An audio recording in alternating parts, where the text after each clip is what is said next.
Hello everyone, welcome back to Being Customs. It's been a bit since I've had time to make a video, but today I'm back in the shop and I'm working on my Allis Chalmers B that I put the Kubota diesel in.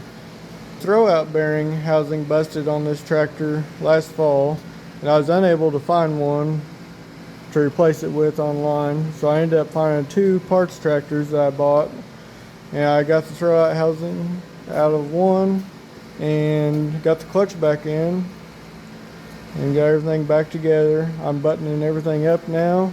I have a tractor show I want to take it to this weekend. I was hoping to have it a little further along, but it's going to have to go about how it is now. So I got the used throwout bearing housing and throwout bearing back in it and got the clutch in it. Now I'm buttoning up all the wiring and hoses and steering. I have a turbo I still need to get on this tractor, but not sure that it'll make it in before this tractor show. I'd like to get the sheet metal done before the show, but I'm not sure that will be done either. But right now, today, I am buttoning everything up and getting it running and driving again. That way it'll at least be running and driving at the show. But I needed a block off plate where it had a fuel kill solenoid. I use the manual kill on it now, so I'm in the process of making that and getting that back together. For everyone that is new here or does not follow my Facebook or TikTok, this is my Allis Chalmers B. I bought this tractor off an old man, and I guess at one point the exhaust had got rain in it and the engine was locked up when I bought it. I pulled the cylinder head off, the engine ended up being junk. Well, at that same point, I had it in here tore apart. I just bought a truckload of these reefer, semi-trailer reefer Kubota engines. So I was looking at it and I decided I want to try to make one fit on this tractor. So I ended up mating the flywheels together. I used the Kubota flywheel for the starter, but I still used the factory Allis flywheel for the clutch. I had to build frame rails and brackets to put the front end back on it, since the old engine was what held the frame and front end under it. Honestly, this was a pretty simple swap. I made the bell housing adapter plate, made the flywheels together, made the frame rails. I used the factory radiator with electric fan.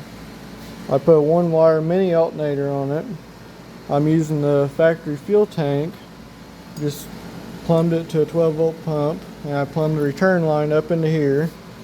This tractor originally did not have a hydraulic pump on it, but there was a belt-driven pump previously put on it, and a 3-point hitch was put on it. So I ended up putting an electric 12-volt hydraulic pump to operate the 3-point, and I also put valves on it so I could have auxiliary ports to run implements. At the time I started building this tractor, I was needing a small tractor to pull my 4-wheel corn planter behind. So that's why I put the auxiliary points to lift and lower my corn planter. I've been running this tractor non-turbo, but I now have a turbo for it that I'm going to get on in the near future. My plan is to get the turbo done, and then I have to fill in the holes from the factory exhaust and factory intake on the hood and get everything repainted. I'm going to make a fake weight box to hide the battery I put up front, and it is just going to pretty much be a little show tractor. And I still use this tractor a little bit farming, but I've since replaced it. But torque wise, this tractor makes a lot more torque than it did when it was the original gas engine. It is a pretty fun little tractor just to drive around and play with, honestly. With all that being said, I'm going to get back to work and finish up the block off plate for that, and I'm going to go ahead and put the old exhaust back on it and get the steering on it and get it fired up and drive it around a little bit to make sure the clutch adjustment's good, and then I'll bring it back in and we'll see how much time I got left today and might start on the hood. Okay, here's the moment of truth.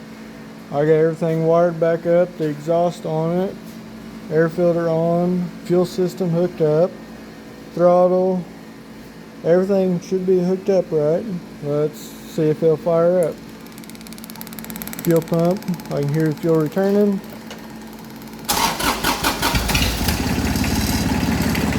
It's back alive.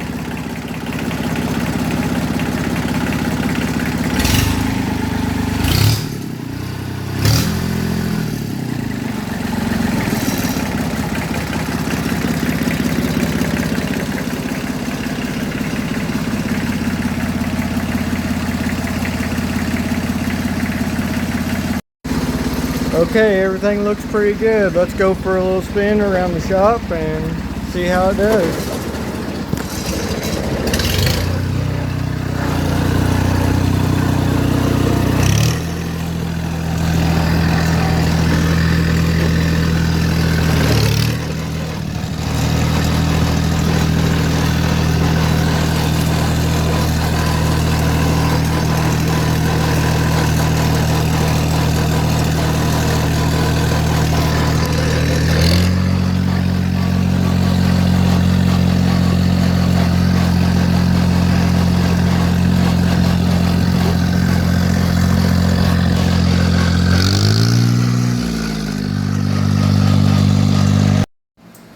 Well, I made a couple laps around the shop and everything went good. The clutch felt pretty smooth.